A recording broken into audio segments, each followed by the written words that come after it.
आइए आज हम बात करते हैं मोहम्मद आसिफ सिद्दीकी साहब अली, जो कि इंजीनियर भी हैं और आपका अपना यूट्यूब पे चैनल भी है और सेजी क्रिएशन यूट्यूब पे चैनल है।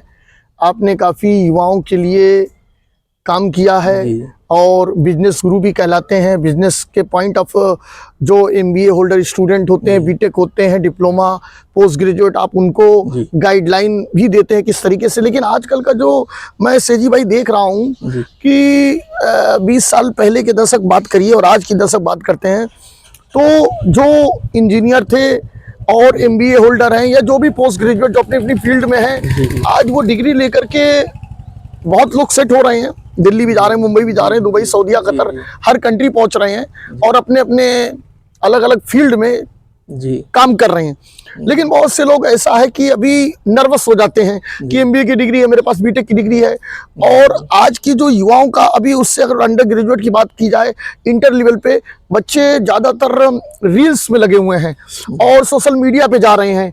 और अगर ओरिजिनल एजुकेशन की बात की जाए, अगर उनसे हिस्ट्री की बात की जाए या लॉ से रिलेटेड कानून की बात की जाए या टेक्निकल बात की जाए, तो वो उस फील्ड में ना करके आज वो रील में जा रहे हैं और नशे की पोजीशन में जा रहे हैं। तो आपका क्या आने वाले दिन में आपका यूट्यूब चैनल या आप जिस फील्ड से युवाओं को रोल प्ले कर रहे हैं, आप क्या उसके लिए आपका क्या प्लान है?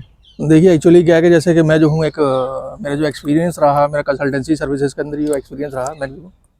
और नियर अबाउट 2010 में जो है हमने कंसल्टेंसी सर्विसेज वगैरह जो ज्वाइन की और नियर अबाउट मल्टीनेशनल कंपनीज में ही नियर अबाउट जो होगा हमारा 3 से 4 कंपनीज में हमने काम किया, जो कि वर्ल्ड रिनोन कंपनीज हैं, जो बिग 4 वगैरह में आती हैं, जैसे अर्न्स्ट एंड यंग हुई या एईकॉम हुई। इस तरीके के ग्रुप्स के साथ जो हमने अपना काम किया और अपने एक्सपीरियंसेस को जो है लोगों के बीच में शेयर भी किया। और मैं जो हूँ प्रोक्योरमेंट में भी रहा और प्रोजेक्ट मैनेजमेंट जैसी इंडस्ट्री के अंदर भी हमने काम किया। खासतौर से सिविल इंजीनियरिंग का मेरा बैकग्राउंड है। उसके बाद जो है हम बिज़नेस में आए। बिज़नेस में आने के बाद जो है बहुत सारी चीज़ें जो है हमने एक्सपीरियंस की, बहुत सारे दुश्वारियाँ भी आई, कोरोना पीरियड आ गया और सारी चीज़ें जो है जॉब्स को लेके भी बड़ी एक दिक्कतें जो है लोगों के बीच में आने लगी, चाहे वो हायर लेवल पे हो चाहे वो लोअर लेवल पे। आज की डेट में जो सबसे बड़ा चैलेंज आ रहा है कि आप डिग्री लेकर के, बीटेक हो, एमबीए हो, बीबीए हो, बीसीए हो या कोई भी डिग्री लेकर के आप मार्केट में आते हैं तो आपको 20 से 25,000 30,000 सैलरी स्टार्टिंग होती है। तुरंत आपको 50,000 1 लाख 2 लाख रुपए नहीं होती है, 25,000 30,000 उसके लिए भी आपको सड़कों पे फील्ड में आने स्ट्रगल करना पड़ता है। और ऐसे चैलेंज में जो और भी लोग हैं जो नहीं पढ़े हैं, अनएजुकेटेड हैं, अशिक्षित हैं और वो 50,000 1 लाख 2 लाख रुपए कमा रहे हैं, तो उनके सामने वो सोचते कि डिग्री मैं साइड रख दूं और ये कर दूं, या उनका पढ़ना लिखना एक से लेके जो उन्होंने ग्रेजुएट किया है, पोस्ट ग्रेजुएट किया है और इतनी हायर एजुकेशन तक पहुंचे, तो क्या उनकी डिग्री क्या महत्व रखती है ऐसे माहौल में जहां पे लोग लाखों करोड़ रुपए कमा रहे हैं और एक ग्रेजुएट और पोस्ट ग्रेजुएट वाला एक नौकरी के लिए तड़प रहा है। तो ऐसे में क्या आप युवाओं को प्ले करेंगे कि एजुकेशन जरूरी है? देखिए, अहम रोल है। देखिए, ऐसा है कि एजुकेशन तो बेसिकली बहुत ही ज़रूरी है हम लोगों के लिए। अगर आज की डेट में कोई ये कह दे कि बिना एजुकेशन के मैं सब कुछ कर सकता हूँ, असल में एक्चुअली क्या है कि लोग जो हैं बिना एजुकेशन के एक दुकानदार तो बन सकते हो आप, ठीक है ना, कोई भी चीज़ वगैरह जो है वो सेल कर सकते हो। आपने जो है कोई पान की दुकान ही खोल ली, पान की दुकान एक अंगूठा टेक भी खोल सकता है, एक पढ़ा लिखा भी खोल सकता है।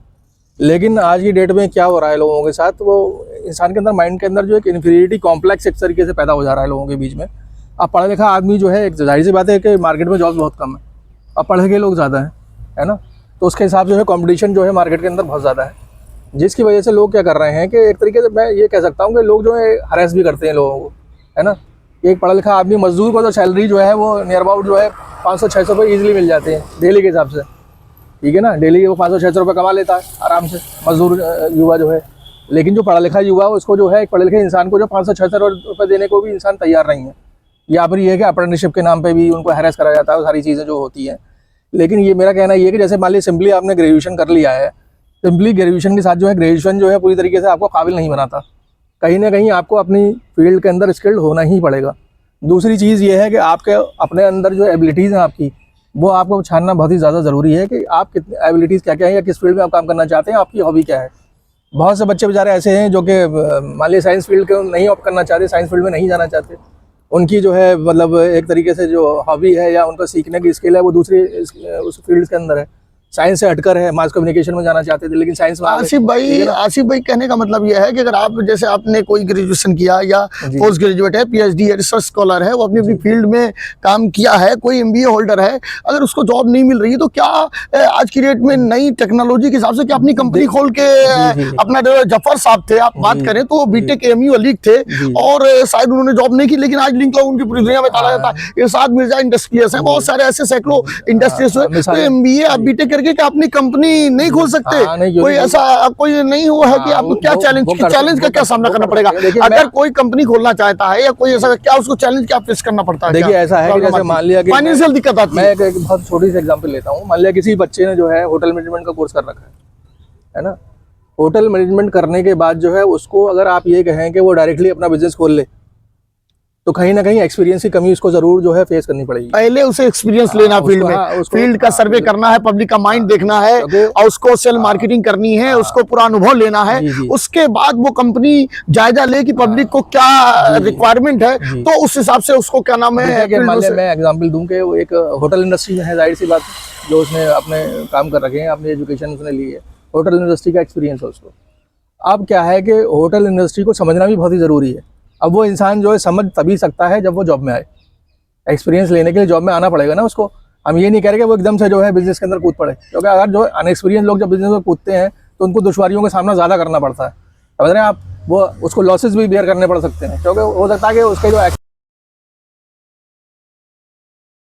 बीच में अगर वो काम करता है और चीज़ों को सीखता है, 5-6 साल अपने देता है, तो कहीं ना कहीं उसकी जो उसको लगता है कि मेरे अंदर जो वीकनेस है उसको पूरी तरीके से ओवरकम कर सकता है ना, और चीज़ों को बेटर तरीके से कर सकता है या बेटर तरीके से परफॉर्म कर सकता है। एक एक्सपीरियंस आदमी वाले 10 साल का एक्सपीरियंस उसने इंडस्ट्री का लिया, उसके बाद वो बिजनेस में आता है, तो उसके बाद बिजनेस में आने का मतलब ये हुआ कि वो बहुत अच्छी तरीके से उस बिजनेस को जो है रन कर सकता है, क्योंकि उसको मालूम है कि हमें चीज़ों को मैनेज कैसे करना है, अपने होटल का मैनेजमेंट हमें किस तरीके से देखना है, इन्वेंट्री कैसे मैनेज करनी है, या पब्लिक को क्या पसंद आ रही है चीज़, क्या पसंद नहीं आ रही चीज़, उस चीज़ को एनालाइज जो है बेटर तरीके से कर सकता है और बेटर तरीके से अपनी परफॉर्मेंस जो है मार्केट में दे सकता है।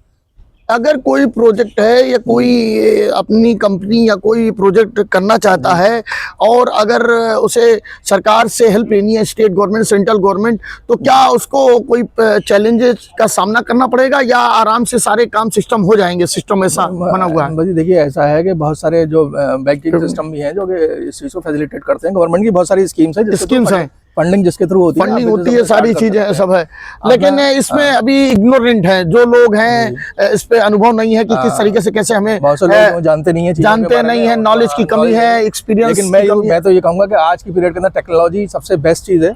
तो हर चीज तो सब आज की डेट में ऑनलाइन, गूगल आ गया है, सारा सिस्टम आ गया, जीपीटीटी आ गया है, जीपीटीटी चैट है, तो सारी चीज चैट जीपीटीटी है। तो आज के दौर में सारी चीज सब आप डाल के कोई भी चीज की, आपको किस चीज का रजिस्ट्रेशन, आपको एनजीओ कराना है, फाउंडेशन कराना है, कंपनी का रजिस्ट्रेशन कराना है, किसी का सारा चीज का सब सिस्टम। मैं अपना ही एक्सपीरियंस बता रहा हूँ आपको। जब मैं सन 2021 में जो है, उस वक्त तो कुछ भी नहीं था, मैंने अपनी कंपनी एस्टेब्लिश करने की कोशिश की, तो सबसे बड़ी दुश्वारी जो है मेरे साथ जो ये आना शुरू हुई कि मैं अपनी कंपनी जो है किस तरीके से अपनी कंपनी को एस्टेब्लिश करूं। क्या मैं प्राइवेट पब्लिक पार्टनरशिप में चला जाऊं, पीपीपी मोड में इस तरीके से वर्क करूं, है ना, या सिंगल कंपनी खोलूं, प्रोप्राइटरशिप फर्म खोलूं, है ना, या एलएलपी खोलूं, लिमिटेड लाइबिलिटी कंपनी या प्राइवेट लिमिटेड खोलूं। तो हम बहुत सारे लोगों से मिले और सीए लेवल के लोगों से भी मिले, लेकिन क्या होता है ना, हर किसी का काम करने का अपना तरीका होता है और वो हर चीज़ के अपने मेरिट्स और डीमेरिट्स भी हैं।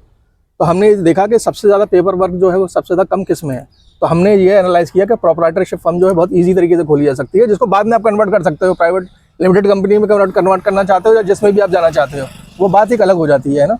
लेकिन काम को स्टार्ट करने के लिए प्रोप्राइटरशिप फर्म जो है आप खोल सकते हैं। यूथ जनरेशन को लेकर के आपका कोई फ्यूचर ऐसा प्लान है कि कोई आप ऐसा बुक लॉन्च करेंगे या कोई यूट्यूब पे या कोई ऐसा पीडीएफ रहेगा जिससे युवाओं तक आपका मैसेज पहुंचे और युवा जो आज अपना सोशल मीडिया पे टाइम बर्बाद कर रहा है, नशा कर रहा है, वो आगे बिजनेस की दुनिया में बढ़े या अपने काम को लेकर सक्रिय रहे, एक्टिव रहे? ऐसी कोई आपकी प्लानिंग आगे है फ्यूचर? देखिए ऐसा कि मैं अपने जो मेरे छोटे भाई हैं और लोग यंगस्टर्स खासतौर से जो हैं, वो टेक्नोलॉजी का जो बहुत अच्छी तरीके से यूज़ कर सकते हैं अपनी एक तरीके स्किल को निखारने के लिए।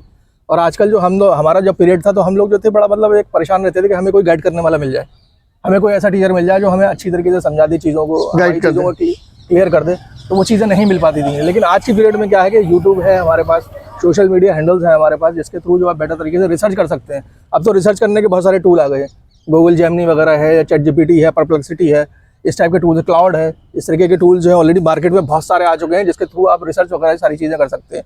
अब जैसे मैं कहूँ कि कोई आदमी जो है होटल मैनेजमेंट का ही आदमी है, ठीक है ना, होटल मैनेजमेंट का आदमी है, उसको जो है बेकरी का बड़ा शौक है, बेकरी का शौक रखता है और बिजनेस जो है बेकरी के बिजनेस में ही जाना चाहता है। उसके अंदर स्किल डेकोरेशन की बहुत अच्छी स्किल है, उसके अंदर बहुत अच्छी तरीके से चीज़ों को डेकोरेट कर लेता है, केक्स बड़े अच्छे बना लेता है। लेकिन क्या बात है कि वो उन केक को जो है वो पब्लिक तक कैसे पहुंचाए, पब्लिक तक कैसे भाई पब्लिक तक उसकी स्किल कैसे पहुंचे। तो आज के पीरियड में, हमारे पीरियड में नहीं था सोशल मीडिया, लेकिन आज के WhatsApp पे पीरियड आप में भेज सकते हैं, आज के सोशल मीडिया के थ्रू भेज सकते हैं अपने कोई भी प्रोडक्ट लॉन्च करते हैं आप, एडवर्टाइजमेंट का आपके लिए काफी बहुत बहुत शुक्रिया आपका आसिफ साहब। देखिए आसिफ सिद्दीकी साहब जिनका thank you YouTube so much। Channel भी है और माशाल्लाह अलीग है, इंजीनियर है और इनका बिजनेस में काफी 20-25 साल का अनुभव है और ये युवाओं के लिए ये जो रोल प्ले कर रहे हैं इनका बहुत बहुत शुक्रिया करते हैं। आपसे आज बात करने के लिए बहुत बहुत शुक्रिया। और आसिफ सिद्दीकी साहब, मैं मोहम्मद अली भाई से जो हमारी मुलाकात हुई, बहुत पुरानी मुलाकात है, लेकिन ये आज जो है बेसिकली खासतौर से इन्होंने इस टॉपिक पर भी मुझसे बात करने की कोशिश की और इसको सुनकर जो बड़ा मुझे खुशी हुई कि वो हमारे साथ मौजूद है और उन्होंने अपना टाइम दिया। तो थैंक यू सो मच। दुआ में याद रखिए दोस्तों। अल्लाह।